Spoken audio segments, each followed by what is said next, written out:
What is up, YouTube? Back again with another video. In this video we're gonna be doing some legs, baby. A nasty leg session, and this time with a training partner. It's been a while since I've had a training partner, and it's nice to have a training partner for once, you know, because normally when you're training alone it can be hard to be motivated to go and work out, you know. So it's nice to have that training partner to push you and to know your limits and for them to push you beyond those limits. So I really like that aspect of having a training partner. And also they keep you in check whenever you're slacking or whenever you're like, you don't want to push as hard. There'll be that force that says, nah bro, you gotta push. So I'm excited for that, and I'm gonna take you guys through my workout. So let's get it, boys.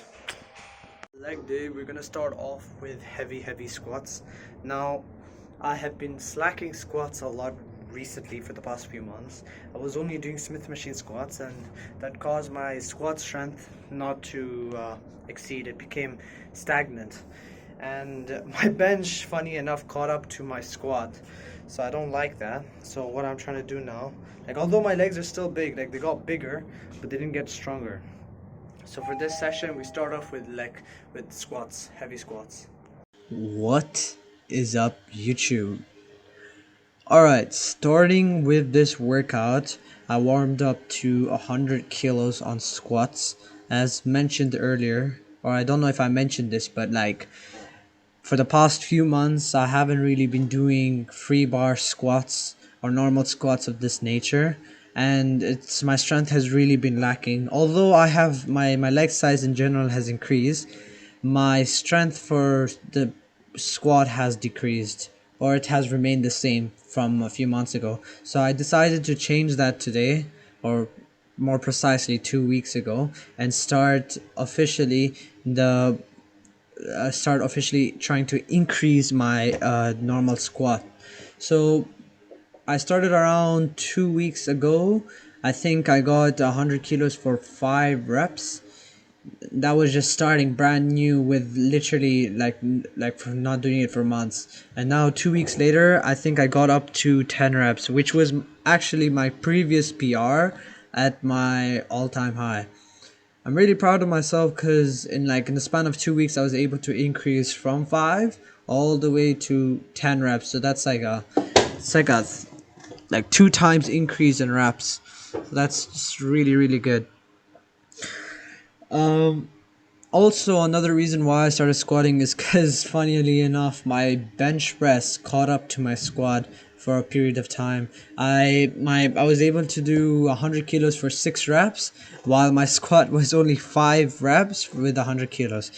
So obviously, in this channel, we don't skip leg day, so I decided to change that, and I started implementing the heavy squats.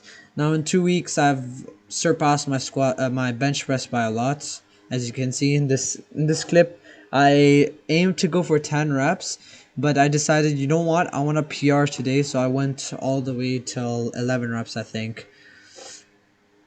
As usual, my form's perfect, everything's perfect. I've actually been complimented a lot in my years at the gym for having an amazing squat technique.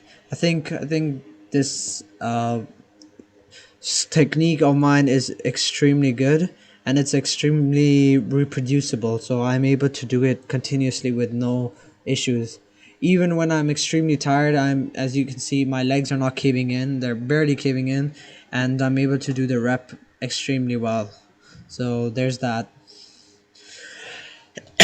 In these last few reps I was really struggling. I started feeling my lower back, and as I've mentioned in the channel before, I had issues with my lower back, and I had gotten a minor injury due to training and football in general. So I was a bit skeptical in continuing past those 11 reps. 11 reps is a PR, but I didn't really want to continue past that point because I started feeling my lower back. So to solve the lower back issue and to mitigate the pain, I decided to do some of these exercises that my physiotherapist had recommended to me well over 2.5 years ago, actually. And I started off with tucking my legs to my chest to stretch that lower back. Then I did some I don't know what those are called, the side to side leg things, and I was good as new from that. I didn't have any pain anymore, and that was about it. After the squats, I decided to do some Romanian deadlifts.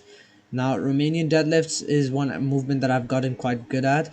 Before, I used to avoid any sort of hip hinging movement, any sort of deadlift, row, Romanian deadlift, any sort of movement of that nature because of my lower back. But I decided, especially with this new training block that I've been running for the past 2 months, I was going to implement some sort of hip hinging movements, some rowing movements into my workout routine. So that's what I aim to do. And surprisingly, or not surprisingly, I don't really feel much of my lower back in these movements. I think it's because I really nailed the technique down before I started adding weight. Because previously I was like a year ago, I used to not a year, maybe a year and a half ago, I used to really ego lift, which led to me having a sort of minor injury in my lower back. And ever since then, I've really prioritized technique over weight and all that sort of thing. Like the form really has to be good. So I started off with 100 kilos. For some reason, it was feeling heavy today. I think it was because of the squats. So I did, I think, around 7 reps of 100 kilos, and I decided to leave it at that. After that, I had the infamous leg press. Now, with this movement, I'm pretty sure you guys have seen those videos online where the people load up the bar so high, and then when they actually start doing the leg press, their legs are shaking and everything, and then at the top of the movement, they snap their legs in half. Yeah, that was what was going through my head at this moment. But obviously, as long as you keep the weight moderate and not too heavy where your legs can't handle it, you should be fine with the movement, and you should be fine with locking out, because locking out in general is not really a bad thing. It's just when you add too much weight and your tendons and ligaments are not used to it, that's when the snaps happen. So for excuse me. So for this exercise, I was doing, I think, 20 reps, slow and controlled leg press, so, and narrow stance, so more of a quad dominant movement. And I was really trying to focus on that eccentric, slowing down on the eccentric and then blasting through on the concentric. That was really my goal for this movement, slow and controlled. I think after I got past that 10-15 reps, I started to speed my reps up a bit because of the amount of fatigue I was building. I had my partner there to help assist me whenever I started failing and I had no more strength to push. So he was just there to make sure that the leg press didn't completely come down on me if I had no strength, as well as motivating me. Obviously, it's really good to have a training partner. Always, training partner will know how to push you and where to push you. They know your limits and they know how to exceed your limits in a safe manner, especially with someone like my friend Murad here, who has been training with me for quite a while. He really knows exactly when and when not to push me. So that was the end of the workout. We didn't really have much time after this. I did some sissy squats for quads, but that really was about it. We didn't have much time to complete the workout, and I wasn't able to do the leg extensions. I hope you guys enjoyed it. Alright boys, that was the end of the video. If you guys did enjoy this leg workout, please leave a comment down below and like this video. Subscribe if you're new. And until next time, peace.